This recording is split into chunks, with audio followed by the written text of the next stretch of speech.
बिस्मिल्लाहिर्रहमानिर्रहीम। अस्सलामुअलैकुम दोस्तों, क्या हाल है दोस्तों।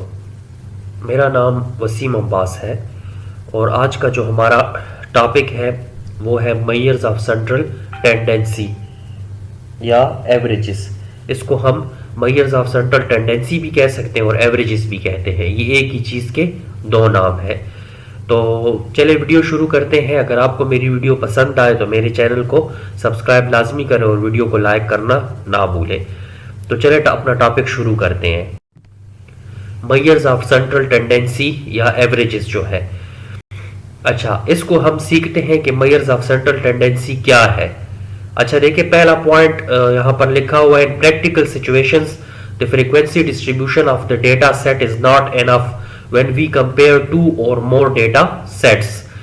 हमारे पास अमली जिंदगी में या आम जिंदगी में ये बात है कि अच्छा, इससे पहले हमने बात की थी फ्रीक्वेंसी डिस्ट्रीब्यूशन की। तो इससे पिछली वीडियो में हमने फ्रीक्वेंसी डिस्ट्रीब्यूशन जो है वो बनाना सीखा है कि फ्रीक्वेंसी डिस्ट्रीब्यूशन हम कैसे बनाते हैं और क्यों बनाते हैं।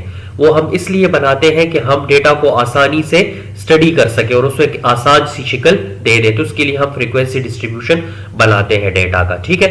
लेकिन प्रैक्टिकल सिचुएशन में जब हमारे पास दो या दो से ज्यादा डेटा सेट्स जो होते हैं या दो या दो से ज्यादा वेरिएबल्स या डेटा होता है, उनको जब हम उनका मवाजना करते हैं, उनका मुकाबला करते हैं कि कौन सा अच्छा है इनमें से, तो उसके लिए फिर सिर्फ फ्रीक्वेंसी डिस्ट्रीब्यूशन बनाना काफी नहीं होता, क्योंकि फिर उस कंपैरिजन सिर्फ फ्रीक्वेंसी डिस्ट्रीब्यूशन के बेस पर हम उनमें से अच्छा सेलेक्ट नहीं कर सकते।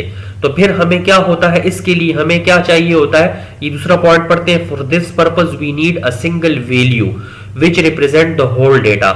इस मकसद के लिए कि दो या दो से ज्यादा वेरिएबल्स को या डेटा सेट्स को कंपैरिजन या उनका मुकाबला करने के लिए, उनमें से अच्छा सेलेक्ट करने के लिए हमें एक सिंगल वैल्यू की जरूरत होती है जो सारी डेटा को रिप्रेजेंट करे, ठीक है।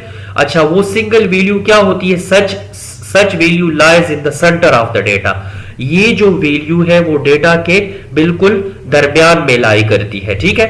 तो इसको हम क्या कहते हैं, सेंट्रल टेंडेंसी कहते हैं या उसको हम एवरेज भी कह सकते हैं, ठीक है, क्योंकि एवरेज भी बिल्कुल दरमियान में होता है। जैसे हम हाइट में देखते हैं कि एवरेज हाइट क्या होती है। एक होता है हमारे पास बहुत ज्यादा टॉल हाइट जो बहुत ज्यादा हो, और एक शॉर्ट हाइट होती है, वो भी होती है, लेकिन जो एवरेज हाइट होती है वो शॉर्ट और टॉल के दरमियान में होती है, ठीक है। तो जिस तरह हम चाय पीते हैं तो एक हमारे पास कभी चाय बहुत ज्यादा मीठी हो जाती है, ठीक है, और कभी बिल्कुल फीकी हो जाती है, लेकिन हमें पसंद हमेशा एवरेज मीठी चाय आती है जो इतनी ना मीठी और ना इतनी फीकी हो, ठीक है। तो एवरेज वैल्यू जो होती है वो किसी चीज को बेस्ट तरीके से क्या करती है, रिप्रेजेंट करती है पूरे डेटा को, और वो डेटा के दरमियान में लाई करती है, ठीक है।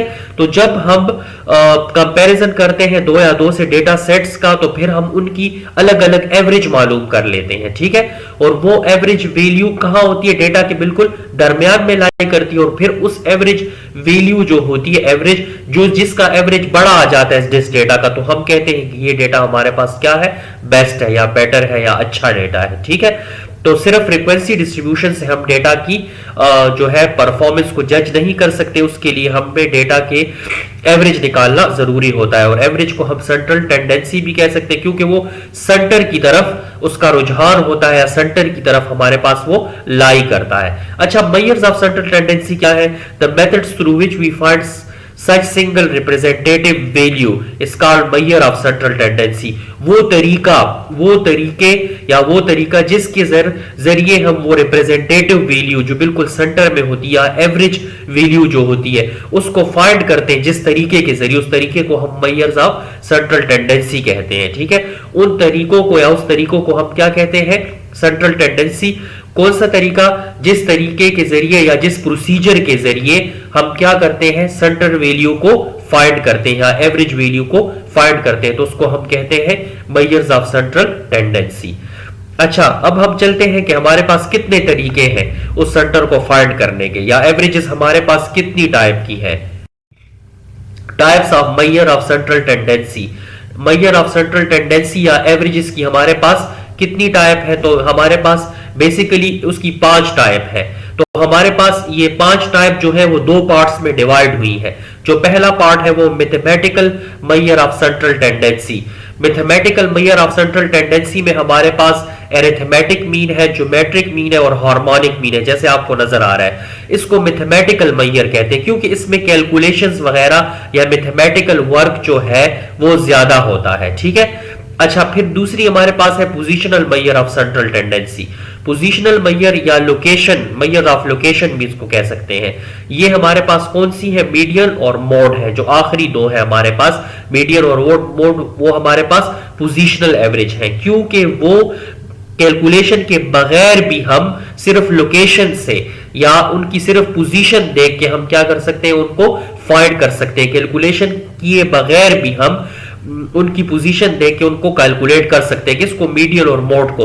तो इसलिए उनको positional major of central tendency कह सकते हैं। ठीक है, और मैथमेटिकल जो पहली है इसमें कैलकुलेशन करके बाकायदा एक प्रोसीजर करके, और उसमें मैथमेटिकल प्रोसीजर इन्वॉल्व है, तो वो करके हम इसको फाइंड करते हैं, इसलिए इसको mathematical major of central tendency कहते हैं। ठीक है, तो उम्मीद है कि आपको आज की वीडियो पसंद आई होगी और आपको सेंट्रल टेंडेंसी और एवरेजेस या मेजर ऑफ सेंट्रल टेंडेंसी जो है वो आपको समझ आ गई होगी।